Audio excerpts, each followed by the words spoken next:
5 বছরের শিশু শঙ্করের বাড়িতে পড়ার পাঠ সবটুকু সম্পূর্ণ হয়ে যাবার পরে 5 বছরের সেই ছোট্ট শঙ্করকে তার বাবা শিবগুরু গুরুগৃহে পাঠাবেন ঠিক করলেন। সিদ্ধান্ত যখন নেওয়া হয়ে গেছে, শিবগুরু ঠিক তখনই মৃত্যু হলো তার। ছেলেকে গুরুগৃহে পাঠানোর ব্যবস্থা আর করে যেতে পারলেন না তিনি। সমস্ত দায়িত্ব এসে পড়ল তার স্ত্রী বিশিষ্টা দেবীর ওপর। ছোট্ট শঙ্করের স্মৃতিশক্তি বিরলতম, পড়াশোনার প্রতি আকাঙ্ক্ষাও তার তীব্র। কি করবেন মা বিশিষ্টা দেবী? না, শোকে পাথর হয়ে থাকলে বিশিষ্টা দেবীর চলবে না। সামনে তার গুরু দায়িত্ব, এমন বিরল প্রতিভা তার ঘরে। একে উপযুক্তভাবে বড় করে তুলতেই হবে তাকে। প্রাথমিক ধাক্কা একটু সামলে শঙ্করকে কোলে নিয়ে বাপের বাড়ি চললেন শঙ্করের মা। কিন্তু স্বামীর ইচ্ছেকে ভোলেননি তিনি। শঙ্কর 5 বছরে পা দিতে যখন আর মাত্র কয়েকদিন বাকি, ছেলের হাত ধরে ঘরে ফিরে এলেন বিশিষ্টা দেবী। হ্যাঁ, বাপের বাড়ি থেকে ঘরে ফিরে এলেন বিশিষ্টা দেবী তার স্বামীর ভিটেতে। অজানা ভবিষ্যৎ আর অনিশ্চিত আধারের মুখোমুখি তখন মা আর ছেলে।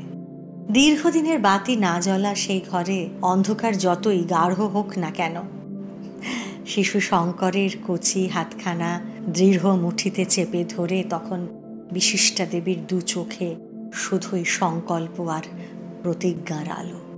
শঙ্করের মা তিনি, চিত্তের দৃঢ়তা আর ধৈর্য তাঁরও অদ্ভুত। আমরা পরবর্তীকালে দেখব, জানেন, শঙ্করের চরিত্রেও তার মায়ের ছাপ অত্যন্ত সুস্পষ্ট। কি করলেন শঙ্করের মা এরপর? সেই কাহিনী চলুন আজ শোনাই তবে আপনাকে। শুনছেন আদিগুরু শঙ্করাচার্যের জীবন ও দর্শন নিয়ে গবেষণা ভিত্তিক উপস্থাপনা অমৃতঙ্গময়া, নিবেদনে প্যাস্টেল এন্টারটেইনমেন্ট।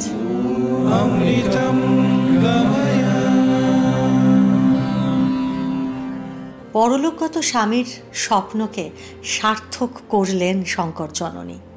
শাস্ত্রবিধি নিখুঁতভাবে মেনে ছেলের পৈতে দিলেন প্রথমে, তারপর তাকে পাঠালেন গুরুগৃহে বেদ শিক্ষার জন্য। শঙ্করের বয়স তখন কিন্তু ঠিক 5 বছর। ছেলেকে ব্রহ্মচর্যে পাঠিয়ে তো দিলেন শঙ্কর জননী। ঘরে তখন ভাবুন, তার আর দ্বিতীয় কেউ নেই। শঙ্কর জননী একেবারে একা। শিক্ষা লাভ পর্ব শেষ হওয়াটা কিন্তু এত সহজ নয়। 10-20 বছর কেটেই যায় অনায়াসে। গুরু যতদিন পর্যন্ত না সন্তুষ্ট হন, ততদিন পর্যন্ত শিষ্যকে গুরুগৃহে থাকতেই হয়। বিদ্যা শিক্ষা করতে হয় ছাত্রকে। তাই সঠিক যে কতদিন লাগবে এই শিক্ষা সম্পূর্ণ করতে তা কেউ জানে না। সম্পূর্ণ একাকী জননী তার ঘরে প্রতিদিন দিন যাপন করেন। একাগ্র ধৈর্যে অপেক্ষা করে থাকেন তার সবেধন নীলমণিটির ফিরে আসার জন্য। যেন এক দুস্তর তপস্যা মায়েরও, তাই না? এর পরে পরে আমরা দেখবো আরও যে জীবন তপস্বী ছেলের মায়ের তপস্যাও কিন্তু বড় কম ছিল না, জানেন। আমৃত্যু সেই তপস্যাই করে চলেছেন শঙ্কর জননী। এদিকে গুরুগৃহে তখন কিন্তু এক পর্ব চলেছে, অথবা বলা যেতে পারে একটা পার্বণ চলছে যেন। শিক্ষাটা শঙ্করের কাছে আসলে পার্বণের মতোই, উৎসবের মতোই তো ছিল। প্রতিনিয়ত তার উদযাপন করে চলতেন তিনি তার বিরল দক্ষতায়। এ তো নিছক মেধা নয়, এ যেন অতিলৌকিক ক্ষমতা। মুগ্ধ হয়ে যান গুরু স্বয়ং। শঙ্করের প্রতিভা, মেধা, বুদ্ধি, স্মৃতি সব এত তীক্ষ্ণ যে গুরু যা পাঠ দেন তা তার আয়ত্তে হয়ে যায় অনায়াসেই। তেমনি বিশুদ্ধ উচ্চারণ তার, পুঁথির পর পুঁথি শুধু কণ্ঠস্থই নয়, সে সব হৃদয়ঙ্গম করে ফেলছেন এই নবীন ব্রহ্মচারী। এভাবে খুব তাড়াতাড়ি দিন চলে যাচ্ছে। এমনকি অন্যান্য ছাত্রদের যে পাঠ পড়াচ্ছেন গুরুমশাই, ভাবতে পারেন তাদের পাশে বসে, সেই বয়োজ্যেষ্ঠ ছাত্রদের পাশে বসে ছোট্ট শঙ্কর নিজেও সেই পাঠগুলো আত্মস্থ করে ফেলছেন অনায়াসে। ছাত্রের এমন অনন্য সাধারণ মেধা দেখে গুরুমশাই তাকে কিছুতেই কাছছাড়া করলেন না। সমস্ত পাঠই তিনি দেন শঙ্করের উপস্থিতিতে, যাতে শঙ্কর তা শিখে নিতে পারেন। আর প্রবল উৎসাহে শঙ্করও প্রতিদিন শিখেই চলেন, আর সঙ্গে সঙ্গে সেটা আত্মস্থ করে চলেন। এমনি করে মাত্র 2 বছরের মধ্যে শঙ্কর শিখে ফেললেন উপনিষদ, পুরাণ, ইতিহাস, স্মৃতিশাস্ত্র, ন্যায়শাস্ত্র, সাংখ্য, পাতঞ্জল, বৈশেষিক সহ সমস্ত বিদ্যা। 7 বছরের বালক ব্রহ্মচারী অনন্ত বিদ্যা আত্মস্থ করে মূর্তিমান বৃহস্পতির মতো গভীর জ্ঞানে ভাস্বর হয়ে উঠলেন। আর কোনো সহপাঠী জ্ঞানে কিন্তু তাঁর সমকক্ষ হতেই পারলেন না। বয়সে বালক, কিন্তু জ্ঞানে তিনি যেন ঋষি। আর শুধু বিদ্যাতেই যে অতি লৌকিক দক্ষতা তাঁর, তা কিন্তু নয়। এই নিতান্ত বালক বয়সেই শঙ্করের চরিত্রে আরও একটা আশ্চর্য দিক ফুটে উঠেছিল জানেন। এর আগে যা কেউ কোথাও চোখেও দেখেননি তেমন, পুঁথিতে বা গল্পে পড়েছিলেন হয়তো, সেইটাই অনায়াসে করে দেখাচ্ছেন শঙ্কর। মুখে মুখে ছড়িয়ে পড়ছে তার এই আশ্চর্য কাহিনী, তৈরি হচ্ছে ভবিষ্যতের যুগমানবের ভিত। কি সেই ঘটনা? সেই কথাই বলছি এবার। গুরুগৃহবাসের কিছু তো নিয়ম আছে, আদর্শ আছে, তাই না বলুন? গুরুগৃহে থাকার সময়ে নবীন ব্রহ্মচারীকে ভিক্ষায় বেরোতে হয়, তাই তো? কারণ বিদ্যালাভের সঙ্গে সঙ্গে অভিমান যদি দূর না হয়, তাহলে তো প্রকৃত জ্ঞান আসে না। অভিমান বা অহংকার দূর করার জন্য তাই এই ব্যবস্থা সেই ঋষিদের যুগ থেকেই চলে আসছে। বালক শঙ্করও ভিক্ষাপাত্র হাতে নিয়ে পথে নামলেন একদিন। ঘুরতে ঘুরতে এসে হাজির হলেন এক ব্রাহ্মণের দরজায়। কিন্তু সে ব্রাহ্মণ নিজেই যে বড় গরিব, ব্রহ্মচারীকে তিনি কি ভিক্ষা দেবেন? তার বাড়িতে যে কিচ্ছু নেই, এক মুঠো বাড়তি চালও তার নেই। এদিকে ভিক্ষাপ্রার্থী ব্রহ্মচারী দরজায় দাঁড়িয়ে রয়েছেন। ব্রাহ্মণ পত্নী তাকে ফেরাতেও চাইছেন না কিছুতেই। কাঁদতে কাঁদতে একটা আমলকি এনে দিলেন শঙ্করের হাতে সেই ব্রাহ্মণ পত্নী। এরপর নিজেদের দারিদ্র নিরন্ন অবস্থার কথা সবটুকু খুলে বললেন সেই বালক ব্রহ্মচারীকে। শঙ্কর শুনছেন, সব শুনলেন মন দিয়ে, সবটা দাঁড়িয়ে দাঁড়িয়ে শুনতে শুনতে বিগলিত হয়ে যাচ্ছেন দুঃখে আর যন্ত্রণায়। ব্রাহ্মণের সমস্ত দুর্দশা দুঃখ এসে যেন তোলপাড় তুলছে তার কোমল হৃদয়ে। মানুষের ব্যথায় ব্যথা তুরেই দেব বালক সেই দরজা ছেড়ে যেতেই পারলেন না আর তক্ষণি। সেখানেই দাঁড়িয়ে জানেন মুখে মুখে রচনা করলেন দুঃখ নাশিনী সমৃদ্ধির ঈশ্বরী লক্ষ্মী দেবীর স্তব। হ্যাঁ, কিন্নর কণ্ঠ শঙ্করের। স্তবটি গাইতে লাগলেন আপন মনে। একে যন্ত্রণায় ভারাক্রান্ত হৃদয় তার উপর অমন অপূর্ব ভাব আর ছন্দ। হৃদয়ের একেবারে অন্তঃস্থল থেকে উৎসারিত আকুতি দেবলোকে পৌঁছয় ঠিক, তাই না? অভীষ্ট সিদ্ধ হলো শঙ্করের। ভাবচোখে তিনি দেখলেন তার সামনে স্বয়ং ঐশ্বর্যদায়িনী বিষ্ণুপ্রিয়া এসে দাঁড়িয়েছেন। ভক্তের সামনে আবির্ভূতা দেবী বললেন যে তিনি শঙ্কর কি চান তা জানেন, কিন্তু সব জেনেও তিনি নিরুপায়। কারণ এই দরিদ্র পরিবারটি আগের জন্মে এমন কোনো সুকৃতি করেনি যার প্রসাদে এই জন্মে তারা স্বাচ্ছন্দ্য পেতে পারে। কিন্তু শঙ্কর অটল, শাস্ত্র বর্ণিত কার্যকারণ সবটুকু জেনেও করুণায় তার ধুয়ে গেছে সব। কাঠিন্যের বাধা না সরিয়ে তিনি যে যেতেই পারেন না।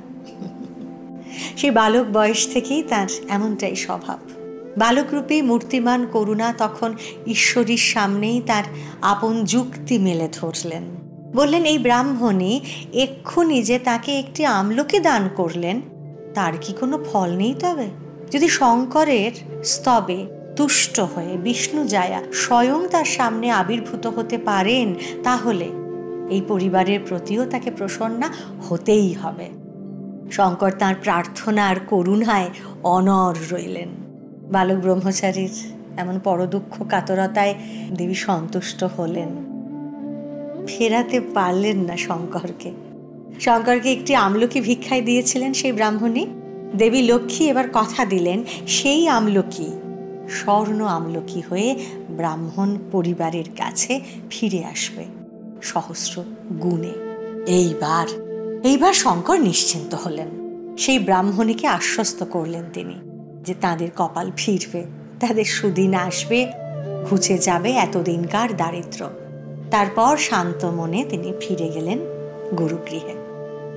পরের দিন সকাল হতেই আশ্চর্য কাণ্ড। সেই ব্রাহ্মণ বাড়ির চারিদিকে ছড়িয়ে রয়েছে অজস্র সোনার আমলকি। ব্রাহ্মণ ব্রাহ্মণী তো অবাক, বিহ্বল, দুহাতে কুড়িয়েও যেন শেষ করতে পারেন না সেই আমলকি। তারা আবেগাপ্লুত হয়ে তারা যাকে দেখেন তাকেই বলেন সেই নবীন ব্রহ্মচারীর আশীর্বাদের কথা। এই ঘটনা কোনোদিন কোথাও ঘটেনি যে। তাদের মুখে মুখে দেখতে দেখতে চতুর্দিকে ছড়িয়ে পড়ল বালক শঙ্করের এই কীর্তির কথা। সেই বিগলিত করুণা কোমল মূর্তির উদ্দেশ্যে ধন্য ধন্য করতে লাগলো সমাজের সকল স্তরের মানুষ। শুধু কেউ জানল না, মানুষের দুঃখের সামনে এমন নির্মোহ শাস্ত্রজ্ঞানীও শাস্ত্রের সমস্ত বিধানের মুখোমুখি স্বয়ং এক গভীর প্রশ্নচিহ্ন হয়ে দাঁড়িয়ে পড়তে পারেন। মানুষের দুঃখ দূর করবার জন্য উজাড় করে দিতে পারেন তার অর্জিত শ্রেষ্ঠ বিদ্যা আর জ্ঞানও। দেবতার হাত থেকে তিনি ছিনিয়ে আনতে পারেন সমৃদ্ধি, আর সবটাই শুধু অন্যের জন্য। বালক শঙ্কর তখন থেকেই এক পরম আশ্চর্য। শাস্ত্র জ্ঞান তাকে কঠিন করেনি, বরং ফুলের চেয়েও কোমল করে তুলেছিল। কঠিন অদ্বৈত বিজ্ঞানীর নেপথ্যে থাকা কুসুম কোমল এই মানুষটিকে এরপরে আমরা আবারও বারবার দেখতে পাবো। জানেন, শঙ্করের গুরুগৃহবাসের শেষ দিন তো এবার এসে গেল। সবই যিনি শিখে ফেললেন, তার আর গুরুগৃহে থাকার কি প্রয়োজন? 20 বছরের পাঠ মাত্র 2 বছরে শেষ করেছেন শঙ্কর। তাঁর জীবনীকার সায়ন মাধবাচার্যের মতে বহু পাঠই শঙ্কর নিজে নিজে আত্মগত করেছেন, গুরুর প্রত্যক্ষ কোনো সাহায্য ছাড়াই। যোগ, দর্শন, ন্যায় সবই তার আয়ত্তে। এমনকি বৌদ্ধ, জৈন, চার্বাক দর্শনও আত্মস্থ করেছেন বালক শঙ্কর। এবার তিনি ফিরবেন ঘরে। পরমানন্দে গুরু দিলেন অনুমতি। এমন শিষ্য তো গুরুরই গৌরব। ঘরে তখন অধীর আগ্রহে অপেক্ষা করছেন শঙ্কর জননী বিশিষ্টা দেবী। একা থাকার দিন শেষ হচ্ছে তার। সবেধন নীলমণিটি তার ঘরে ফিরে আসছেন সেরার সেরা হয়ে। কাছে পিঠের গ্রাম থেকে শুভ লক্ষণা একটি মেয়েও দেখে রেখেছেন মা।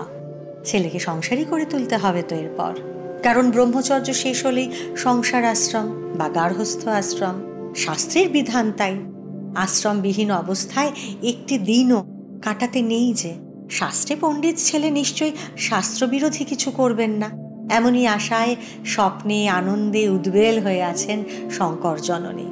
এক ভরা সংসারের স্বপ্ন তাঁর চোখে। গুরুগৃহ থেকে শঙ্কর ফিরলেন নিজের ঘরে, তার মায়ের কাছে। যদিও তার বয়স তখন মাত্র 7 বছর। 5 বছরে গুরুগৃহে গিয়েছিলেন, আর মাত্র 2 বছর থেকে 7 বছরেই তিনি ফিরে এসেছিলেন সমস্ত পাঠ শেষ করে। অবশ্য অন্যান্যদের ক্ষেত্রে এই ব্রহ্মচর্য আশ্রম শেষ করতেই 20 বছর লেগে যায়। তারপর বিয়ে করে সংসারী হন তারা। কিন্তু শঙ্কর যে সম্পূর্ণ ছাত্রজীবনই 2 বছরের মধ্যে শেষ করে ফেলেছেন। যদিও সেটি বিয়ের বয়স নয় একেবারেই, তবু নিরুপায় শঙ্কর জননী আর কি করবেন? অশাস্ত্রীয় কাজ তো তিনি করতে পারেন না। তাই অতটুকু ছেলের বিয়ের তোড়জোড় করতে হয়েছে তাকে। আরও একটি সূক্ষ্ম কারণ কি ছিল না? গোষ্ঠী অনুযায়ী এ ছেলের পরমায়ু যে অত্যন্ত সংক্ষিপ্ত ছিল তা কিন্তু গণৎকারেরা বলেছিলেন তখন। তারা বলেছিলেন যে এই শিশুটির আয়ু মাত্র 8 বছর। সে কথা আমরা পরে আবারও আসব। কিন্তু এ কথা শিশুর কাছ থেকে লুকিয়ে রেখেছিলেন বাবা মা দুজনেই। তাই কি এই ছেলের পরমায়ু যে সংক্ষিপ্ত এই বিষয়টাই তাকে এত তাড়াতাড়ি ছেলের বিয়ের জোগাড় করতেও বাধ্য করেছিল? শঙ্কর তো জানতেন না সে কথা। কিন্তু শঙ্কর তার বিয়ের ব্যাপারটা সবটা শুনলেন মায়ের কাছে। কিন্তু জীবনের প্রতিটি মুহূর্ত যার শাস্ত্রের শিকড়ে বাঁধা, তিনি ওই ছোট বয়সেই কেমন সিদ্ধান্ত নিলেন, এ কেমন ব্যবহার করলেন তিনি? অন্যের দুঃখে যিনি দিশেহারা হন, নিজের মায়ের স্বপ্নের সামনে সেই তিনিই কিনা বজ্র কঠিন হয়ে দাঁড়ালেন। কিছুতেই বিয়ে করতে রাজি হলেন না শঙ্কর। মা বিশিষ্টা দেবী অনেক বোঝান ছেলেকে, উপায়ন্তর না দেখে কাঁদলেন। কিন্তু না, যে শঙ্কর মায়ের চোখের এক বিন্দু জল দেখলে অস্থির হয়ে যান, সেই ছেলে এবার একবারও টললেন না তার প্রতিজ্ঞা থেকে। কোনো বোঝানোতেই ফল হলো না। শঙ্কর তাঁর সিদ্ধান্তে দৃঢ় অবিচল রইলেন। এমনকি তাঁর মাও অতটুকু ছেলের এমন আশ্চর্য দৃঢ়তা দেখে বিস্ময়ে বিহ্বল হয়ে গেলেন। এই ছেলেকে তো তিনি চেনেন না। এদিকে ঘরে ফিরে শঙ্কর কি করলেন জানেন? তার তখন প্রধান কাজ হলো পড়াশোনা করা এবং অধ্যাপনা করা। অতটুকু বালক, তবু তার কাছেই শাস্ত্রের জটিল তত্ত্ব বুঝতে আসছেন একের পর এক পণ্ডিত, বয়োবৃদ্ধ মানুষজন, যে ব্যাখ্যা কোনো বিশিষ্ট ভাষ্যকার বা টিকাকার কেবলমাত্র করতে পারেন। শাস্ত্রের সেই সমস্ত ব্যাখ্যা অনায়াসে করে চলেছেন বালক শঙ্কর। মুগ্ধ হয়ে যাচ্ছেন পণ্ডিতকুল। তাদের দ্বন্দ্ব মিটছে, সংশয় মিটছে। শাস্ত্রের বাণীর নতুন অর্থ শুনছেন তারা, জানছেন সেসব। শঙ্করের ব্যাখ্যার এক বিশেষ দিক রয়েছে। যত কঠিন শাস্ত্রই হোক না কেন, তার ব্যাখ্যা অতি উদার এবং সরলভাবেই করেন তিনি। সেই ব্যাখ্যার টানেই শাস্ত্র পাঠে উৎসাহী হয়ে উঠছেন আরও অসংখ্য মানুষ। এবার শঙ্করের খ্যাতিও ক্রমে দূর থেকে দূরান্তরে ছড়িয়ে পড়ছে। দূরের মানুষরা আসছেন এবার একের পর এক শঙ্করের কাছে। আর ছোট্ট শঙ্কর কি করছেন? অক্লান্তভাবে নিজের জ্ঞান বিতরণ করে যাচ্ছেন সকলকে। তবে শঙ্কর যে শুধুই শাস্ত্র ব্যাখ্যা করছেন তা কিন্তু নয়। সেই ছোট্ট ছেলেটি তার সাধ্য মতো তার মায়ের সেবাও করছেন।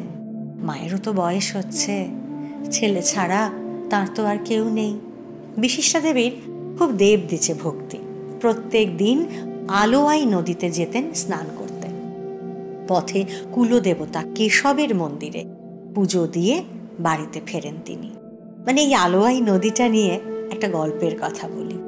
এই কাহিনীটি খুব প্রচলিত। এখানে বলে রাখা ভালো যে নদীর নাম কিন্তু আসলে আলোয়াই নয়। হ্যাঁ, শঙ্কর জীবনীকার মাধবাচার্য এই নদীকে পূর্ণা বলেছেন। কেরলের আলোয়াই অঞ্চলের পাশ দিয়ে পূর্ণা নদী বয়ে গেছে বলেই এই নদীটির নাম আলোয়াই হয়ে গেছে। শঙ্করের কালাডি গ্রাম থেকে এই আলোয়াই নদী বহুদূর। শঙ্করের অত্যন্ত নিষ্ঠাবতী মা প্রত্যেক দিন তবু যান সেই নদীতে। গ্রীষ্ম, বর্ষা কোনো ঋতুই বাধা হয়ে দাঁড়ায় না তার কাছে। একদিন প্রখর গ্রীষ্মে শঙ্কর জননী গেছেন স্নান করতে। বেলা অনেক গড়িয়ে গেল, তবু ফেরেন না তিনি। শেষে উদ্বিগ্ন শঙ্কর বেরোলেন মাকে খুঁজতে। নদীপথ ধরে যেতে যেতে বেশ কিছু দূর গিয়ে তিনি দেখলেন গরমে আর পথশ্রমে তার মা অজ্ঞান হয়ে পড়ে আছেন। মাকে ওই অবস্থায় দেখে সর্বজ্ঞানের আকর সেই আশ্চর্য বালক একেবারে শিশুর মতো হাউ হাউ করে কাঁদতে লাগলেন। যতটা পারলেন সেবা করলেন, একাই, আর কেউ তো ছিল না তখন আশেপাশে তার। মায়ের জ্ঞান ফিরল এবার। কিছুটা সুস্থ বোধ করলে শঙ্কর তার মাকে হাত ধরে আস্তে আস্তে ঘরে ফিরিয়ে আনলেন। মা সুস্থ হলেন, কিন্তু শঙ্কর স্বস্তি পেলেন না। মায়ের কষ্ট তার কোমল প্রাণে সেই যে ঝড় তুলেছে, তার দাপটে তার মনোজগৎ তছনছ হয়ে যাচ্ছে। প্রার্থনা ছাড়া আর কোনো উপায় নেই তার। রোজই ব্যাকুল হয়ে সর্বশক্তিমানের কাছে প্রার্থনা করেন তিনি। কি প্রার্থনা? কোনোভাবে ওই নদীটি যেন তার বাড়ির কাছে চলে আসে। বুঝুন, আলোয়াই নদীর গতিপথ একরকম, তিনি প্রার্থনা করছেন তার মাকে যেন অত দূরে কষ্ট করে যেতে না হয়, সেই জন্য আলোয়াই নদী যেন তার বাড়ির কাছে চলে আসে। শঙ্কর বাস্তব বোঝেন, শাস্ত্র জানেন, স্থিতধীমন তাঁর, তবু মায়ের কষ্টের কাছে তার সব জ্ঞান যেন ভেসে গেল। দিন রাত কাঁদতে কাঁদতে করে চলেন এক অসম্ভব প্রার্থনা। এমনি করে সে বছর বর্ষা এলো। নদী তীর ভাঙতে ভাঙতে পার ক্ষয় হতে হতে আলোয়াই নদী একসময় সত্যি সত্যি গতিপথ পাল্টালো, এবং পাল্টে কোথায় এলো জানেন? কালাডির কাছ দিয়ে বয়ে চলল সে নদী। হ্যাঁ, অতি বর্ষা বা বন্যায় নদীর গতিপথ পাল্টে যাওয়া বিচিত্র নয়, জানি, সে কথা ঠিক। তবে এই ঘটনার জন্য একেবারেই তৈরি ছিলেন না শঙ্কর জননী, তৈরি ছিল না কালাডি গ্রামও। আনন্দে বিস্ময়ে গৌরবে অধীর হয়ে বিশিষ্টা দেবী বলতে লাগলেন তার সরল ছেলের প্রার্থনায় ভগবান স্বয়ং ঘুরিয়ে দিয়েছেন নদীর মুখ। মাঝে সন্তান গর্বে গরবিনী তিনি, এই তার একমাত্র পরিচয়। আলোয়াই নদীর গতিপথ পরিবর্তনের এই অদ্ভুত ঘটনা লোকমুখে প্রচারিত হতে দেরি হলো না, কিন্তু কাতারে কাতারে মানুষ ছুটে আসতে লাগলো এই বিস্ময় বালককে একবার মাত্র চোখের দেখা দেখবে বলে। দূত পাঠালেন দেশের রাজাও, রাজ ঐশ্বর্যে ভূষিত করলেন মা ছেলের এই অতি সাধারণ সংসারকে। শঙ্করের পর্ণকুটিরের দরজায় একদিন সহস্র সম্পদের ঝলকানি এসে লাগলো। তার দরজায় এসে দাঁড়ালো এক সুসজ্জিত বিরাট একটা হাতি, আর সেই হাতির ডাকে কেঁপে কেঁপে উঠতে লাগলো সেই নরচরে চালার সংসার। এরপর কি হলো আজ আর না, আজ এই পর্যন্তই। এরপর কি করলেন শঙ্কর? কেন তার মায়ের চোখে আবারও ঘনালো শঙ্কার মেঘ? আবার কোন বিপদে সে দাঁড়ালো তাদের জীবনে? রাজ ঐশ্বর্যে কি ভরে উঠল শঙ্কর আর তার মায়ের সেই পর্ণকুটির? বালক শঙ্কর কিভাবে হয়ে উঠলেন আদিগুরু শঙ্করাচার্য? এক অদ্ভুত লম্বা জার্নি, জানেন। সবটা শুনলে যেমন অবাক হয়ে যাবেন, তেমনি খুঁজে পাবেন আপনার অনেক প্রশ্নের উত্তরও। শুনবেন তো? তাহলে চট করে চ্যানেলটা সাবস্ক্রাইব করে নিন প্লিজ, জাস্ট একটা থাম ইমপ্রেশন তো। বালক শঙ্কর ও তার মায়ের জীবনের পরবর্তী কাহিনী নিয়ে আমি আবারও ফিরে আসছি আগামী সপ্তাহে, আগামী পর্বে। ততক্ষণ আমাদের সঙ্গে থাকুন আর শুনতে থাকুন pastel entertainment presents pastel spiritual. আমার আপনার সকলের ভালো থাকার পাসওয়ার্ড।